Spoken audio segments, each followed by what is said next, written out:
네.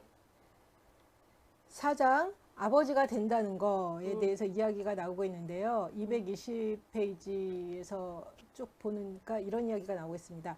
하늘 아버지와 친밀하게 교제하고 싶은 마음이 굴뚝 같을지라도 일정한 거리를 유지하며 조심하는 것이 상책이라 생각한다. 하나님을 두려워하는 것은 인간의 가장 큰 비극이다. 렘브란트 그림과 처절한 삶은 하늘 아버지에 대한 두려움을 깨끗이 털어내고 주님처럼 되는 것을 여는 것이 영성생활의 마지막 단계라는 사실을 깨닫는 실마리를 제공한다. 생각만 해도 두렵다면 하늘아버지는 내 중심이 아니라 마음의 울타리 바깥에 머물 수밖에 없다. 렘브란트는 극도로 상처받기 쉬운 아버지상을 제시하므로 주님을 쫓아 일상생활에서 거룩한 사랑을 실천하면서 사는 것이 마지막 소명임을 깨닫게 해준다. 아까 왜 제가 그 도넛 얘기했잖아요. 네네. 언저리에서 계속 있으면서 그게 아니라 중심에서 퍼져나가고 중심으로 들어가야 된다는 거 거의 똑같은 이야기를 하고 있는 것 같아요. 네, 맞아요. 네. 아버지가 된다라는 것. 네, 그렇죠? 네. 중심이 아니라 마음의 울타리 바깥에 서서 계속 머물면 답이 없는 것 같아요. 맞아요. 안고빵도 안고가 많아야지 맛있잖아요. 그러네요. 한밥빵. 예. 또 221페이지에 아들과 딸 시절을 거치지 않고 부모가 될 수는 없다. 아들과 딸의 시절이 분명히 있네. 있어야죠. 그럼요. 예, 그러네요. 예. 하지만 자녀들은 의식적으로 어린아이 단계를 뛰어넘어 누군가의 아버지, 어머니가 되는 길을 선택해야 한다. 힘들고도 외로운 과정을 밟아야 하지만 영적인 마무리를 위해서는 피할 수 없다. 우리도 주님처럼 되어 자신이 받은 그대로 다른 사람들에게 거룩한 자비를 베풀도록 초청하신다. 아버지에게 돌아간다는 것은 궁극적으로 그분처럼 되기 위한 도전이다. 예. 또 232페이지에 예수님은 자식이 된다는 것이 무엇인지를 보여주셨다. 주님은 거역하지 않은 작은 아들이며 원망하지 않는 큰 아들이다. 네. 이게 굉장히 인상적이더라고요. 네. 거역하지 않은 작은 아들, 원망하지 않는 큰 아들. 예. 범사의 아버지에게 순종했으나 결코 노예가 되지 않았다. 아버지가 세상에 보내며 맡기신 일을 다 이루었으나 철저히 자유로웠다. 모든 걸 주시고 또 모든 것을 다 받았다. 예. 이게 굉장히 자유한 모습을 보여주잖아요. 그렇죠. 예. 그렇죠. 자비라는 말이 저는 사실 이 장에선 되게 많이 와닿았거든요. 자비. 자비로운 아버지시다라는 예. 개념 자체요. 네. 자기를 이제 비워내시는 분, 네. 그리고 자비로운 아버지였기 때문에 아들 둘을 다 품을 수 있었다라는 거잖아요. 네. 그러니까 저는 이제 그 이뿐만 아니라 한 가지 더가 있지 않았나라는 생각을 한 거예요. 그러니까 이번 주에 이제 그 경건을 하면서 어떤 얘기를 했냐면, 그러니까 탕자의 비유가 이제 말씀이었는데, 그러면서 이제 잃어버린 것에 대한 비유가 세 가지가 나오잖아요. 네. 뭐 양 비유, 네. 그다음에 이제 뭐 동전 비유가 있잖아요. 네, 네. 그런데 보면 신기한 거 세 가지 비유가 차이가 있는 거 아세요? 자세히 안 받고 다 잃어버렸구나 그냥 그렇게 봤어요. 그죠? 네. 잃어버린 걸 찾아야 되는구나. 그죠. 동전은 뭐 이제 뭐 그 조금 다른 개념이긴 하지만 91마리 양을 놔두고 목자가 한 마리 양을 찾으러 갔잖아요. 그리고 데리고 그래야지 왔을 때 완성이 돼서 찾는 거 아니에요? 그쵸, 맞아요. 네. 그래서 찾아왔잖아요. 네, 네, 네. 근데 99마리 양은 화내지 않았어요. 나놔두고 목자가 쟤만 데리러 갔네라고. 왜냐하면은 한 마리가 돌아와야지 온전해지니까. 온전해지니까 양들이 그 생각을 했을까요? 알았을 것 같아. 아, 진짜? 양들 너무 똑똑한데? 근데 탕자는 달라요. 작은 아들을 찾았더니 큰 아들이 화가 났어요. 그 마음의 차이, 그 차이가 뭘까? 양과 사람의 차이잖아요. 그거는 제가 느끼기에는 마음의 차이라고 본 거예요. 사람이기 때문에 마음이 있고 감정이 있다. 그러면 진정으로 양들처럼 한 명이 뭐 진짜 얘들이 알아가지고 한 마리가 돼서 우리가 완벽해지기를 이 생각을 할 수 있었던 가장 근본적인 이제 감정이 무엇일까라는 걸 생각해 보니까 긍휼인 거예요. 불쌍히 여기. 큰아들에게 부족했던 부분은 이제 그 부분이 아니었나라는 생각이 드는 거죠. 근데 아버지에게 있었던 거는 그 긍휼이었던 거죠. 그러니까 저 아버지들이 희미해서 보이지 않을지라도 사실 저 시대 때 이제 저렇게 이제 연로하신 아버지가 뛰어나가는 것 자체도 사실은 풍습하고 맞지 않다라고 성경주에서는 나온단 말이에요. 그런데 그렇게 나갔던 이유는 무엇이었냐? 긍휼함인 거죠. 만약에 그 작은 아들이 돈만 써버리고 들어왔다. 이제 뭐 돼지의 쥐염 열매를 먹거나 이러지 않고 돈만 홀라당 다 쓰고 돌아왔다. 뭐 당당하게. 그럼 아버지는 어떻게 돼 있을까? 그래도 똑같을 거예요. 받아주지 않았을까? 그러니까. 왜냐하면 돌아와야지 온전해지니까. 그러니까요. 지금 제가 드는 생각이 음. 큰아들이 음. 작은 아들이 돌아오지 않으면 자기도 온전해지지 못한다는 걸 알았다면 네. 작은 아들이 돌아왔을 때 받았을 것 같아. 맞아요. 얘가 빨리 와야지 이게 온전체가 이루어지니까. 아. 우리가 가족이 될 것이다라는 그렇지, 거예요. 그렇지. 그런데 그거를 깨닫지 못한 이유는 그 마음속에 긍휼이 없었기 때문이다라는 거죠. 아버지는 작은 아들이 돈만 쓰고 탈레탈레 들어왔었어도 상관없었을 거거든요. 그 말이 저는 되게 좋았었어요. 우리가 뭐 작은 아들이든 큰 아들이든 상관없이 우리는 누구이냐, 자비로운 아버지의 아들이다라는 것만 기억하면 된다라는 말이 되게 좋았었어요. 근데 그러면 근데 저는 딱 뭐 자비를 베푸는 게 좋은데 내가 왜 자비를 베풀어야 되는지, 그 자비를 베품으로 말미암아 이루어지는 게 뭔지에 대한 이렇게 확실히 어떤 아웃라인이 그려지지 않으면 자비를 베풀까 말까. 그러니까 절 보니까 그러고 있는 거예요. 그렇죠. 자비를 베풀어서 좋은 것, 긍휼의 마음이 있어서 좋은 것은 딱 하나죠. 온전함. 내 마음에 온전함은 사실 그렇게 안 중요할 수도 있을 것 같아요. 내 마음의 평안함인 거예요. 하나님 나라요. 가족의 하나됨. 가족의 하나됨을 통해서 느낄 수 있는 하나님의 나라인 거죠. 이게 이 아버지의 세계는 판단이 없는 세계인 거잖아요. 자기를 온전히 비워내는 세계인 거예요. 자기를 비워냈다라는 얘기는 뭐냐면 다른 사람을 받아들일 수 있는 여백이 많아졌다라는 얘기인 그렇죠. 거잖아요. 예. 다른 사람을 받아들이면서 할 수 있는 한 가지는 하나님 나라인 거예요. 온전하게 이룰 수 있는 하나님 나라. 그리고 어떻게 보면 그 자비의 마음을 갖고 있을 때, 그리고 하나님 나라에 대한 어떤 온전함, 사모한 마음이 있을 때, 이렇게 부족한 사람이 올 때 어서하고 받을 것 같아요. 왜냐하면 그 사람들이 돌았다는 것 자체가 나의 온전함으로 이렇게 가는 맞아요. 더 길목이 되기 때문에 기쁨이 맞아요. 될 거라는 생각이 드는 맞아요. 거예요. 쟤 때문에 내가 불편해진다가 아니라 제가 돌아옴으로 내가 조금 더 온전해지고 맞아요. 넓어진다. 예. 그게 여기에서 얘기하는 아버지의 모습인 거죠. 온전함. 그리고 사실은 솔직히 말하면 우리는 불쌍한 사람들은 돕기가 차라리 더 쉬워요.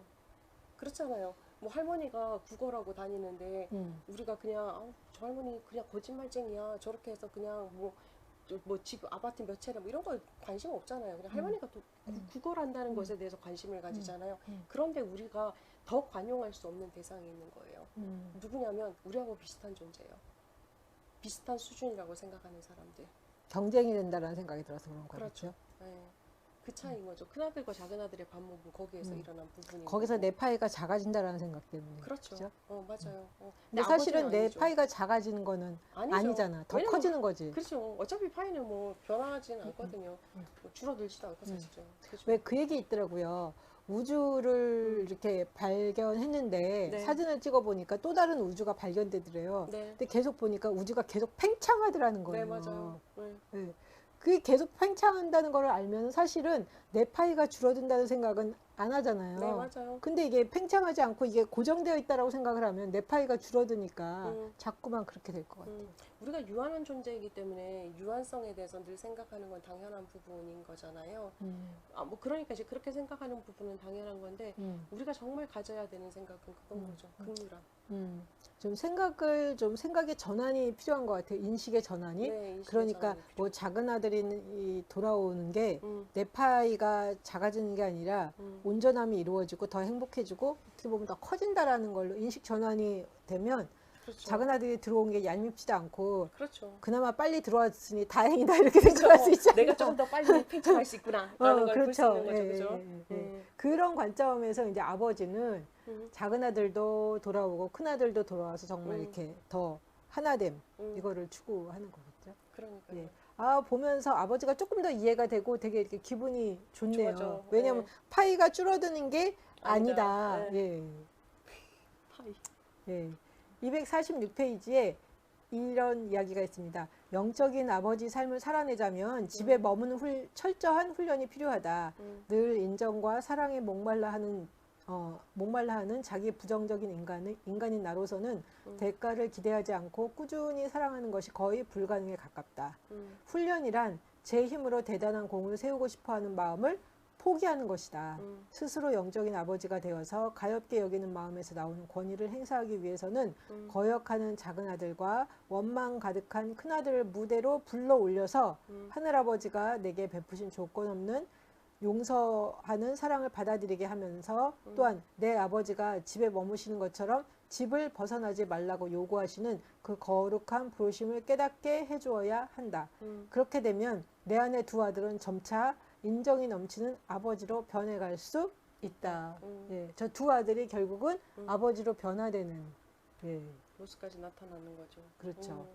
그러니까요. 그리고 영적인 아버지 삶을 살아내자면 집에 머무는 철저한 훈련이 필요하다. 그래도 큰아들은 어디야. 집에 머무는 훈련은 됐잖아요. 그렇죠. 아버지는 안 됐지만 그래도 집을 안 떠나는 건 됐잖아. 맞아요. 네? 그러니까 조금 더 이제 가깝게 다가갔잖아요. 맞아요. 오늘은 큰아들이 이뻐 보이네. 그러게요. 가능성이 있어 보이죠? 예, 가능성이 있어 보이네요. 네, 예, 그러니까요. 예. 좀 더 나누고 싶은 것들. 그 헬리나 웬 목사 그 사제님이 그런 얘기를 하거든요. 아버지에 대해서 얘기를 하면서 나는 이제 아버지가 될 때에는 무방비 상태가 되어야 된다라는 얘기를 하는 거예요. 내가 해를 당해도 it's okay. 그다음에 남이 나를 이용해도 it's okay. 이 삶을 살면 내가 아버지의 모습으로 다가갈 수 있고 울타리 치지 말라는 거죠. 그렇죠. 그리고 나면 내 속에 이제 여러 사람을 품을 수 있다라고 얘기를 하거든요. 그러면서 이제 이분이 자기가 살았던 라쉐 공동체의 그 경험을 이야기하잖아요. 모자란 분들, 여태까지 사제님이 만나보지 못했던 그분들하고 삶이 녹록하지 않았다라고 얘기를 하거든요. 그러면서 자기 모습이 막 보이겠지. 그렇죠. 그러니까 그게 사실은 우리가 공동체 생활하면 꿈꾸고 있는 게 있잖아요. 아름다운 모습. 그런데 전혀 아름다움이 아니라 정말 리얼인 거죠. 근데 그 속에서 한 가지 깨달은 게 다른 어떤 것이 아니라 그 빛으로 말미암아 내 속에 있는 어두운 면이 드러났다라고 얘기를 하거든요. 그래서 그렇죠. 그 어두운 면이 좀 더 빛으로 다가갈 수 있게 하는 한 가지 계기가 되었다라고 얘기를 하고 있어요. 근데 그 말이 참 저한테는 감동적이었어요. 제가 내가 이렇게 말씀을 묵상하다 보니까 어느 순간 내가 사랑받지 못했다라는 느낌을 갖고 살았구나라고 제가 말씀드렸잖아요. 네네. 그게 사실 어떻게 보였을까라는 생각이 들었는데 빛이 이렇게 임하면서 내 깊숙이 들어가면서 내가 여전히 그렇게 해서 꼬부라져 있던 마음이 보인 거잖아요. 맞아요. 그래서 그래도 이렇게 계속 이렇게 빛이 들어가는 거였구나. 그걸 보면서 약간 쇼킹하기는 했지만 그래도 이렇게 빛이 들어가면서 보이는 것들, 내 모습을 보면서 화들짝 놀래기도 하잖아요. 그럼요. 예. 근데 어떻게 보면 이렇게 드러나는 것 자체를 좀 편안하게 네, 받아들여주고 받아들일 수 있는 마음 그런 것들이 좀 필요하지 않을까. 그러게요. 네. 저의 어둠도 신랄하게 드러나죠. 예. 계속 아버지 안 되고 싶어서 예. 뻗탱기고 있는 제 모습을 계속 기도하면서 정말 싫은데 이런 느낌이에요. 정말 안 되더라고요. 근데 그래도 이렇게 드러났을 때 네.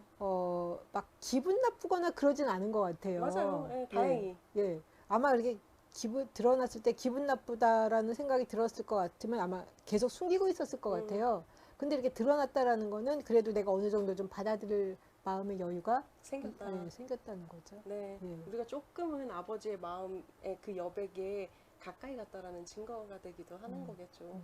그래서 좀 아버지가 될 마음의 여유는 좀 되셨어요? 아직은 아닌데요. 아직은 아닌데 네.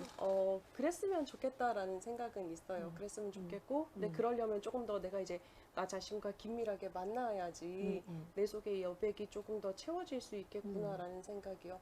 아니 채워진다기보다 내 속에 있는 많은 이제 생각들, 많은 이제 뭐 그런 감정들을 좀 더 빼낼 수 있겠구나라는 생각이 들었어요. 저는 좀 저를 좀 잘 돌봐줘야 되겠다. 잘 돌보다 보면 어떻게 좀 되겠지.